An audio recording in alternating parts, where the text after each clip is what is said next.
In today's video, I'm going to teach you how to make a Slack channel private. By the end, you'll know exactly where to click, what permissions you need, and what privacy changes to expect afterward, so you can switch a channel with confidence and avoid surprises. First, make sure you're in the correct channel you intend to change. You'll do this from the Slack desktop app or the web version, which both look very similar. At the top of the channel, you'll see the header area, which includes the channel name. That header is your starting point for accessing the channel's settings. Click on the channel name in the header. This opens the channel details panel, where Slack keeps options related to members, notifications, and configuration.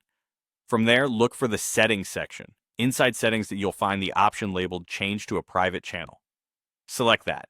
Slack may display a brief explanation about what changing to private means. Review it so you're clear on the effects, and then proceed to confirm the change if you're prompted.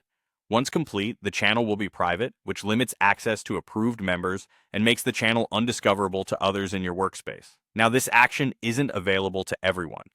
You must have the necessary permissions to convert a channel to private.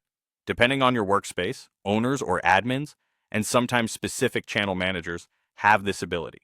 If you don't see the change to a private channel option, or it's grayed out, it likely means your role doesn't allow it. In that case, reach out to a workspace owner or admin and ask them to make the change for you. Providing the exact channel name and why you're requesting the change helps them act quickly.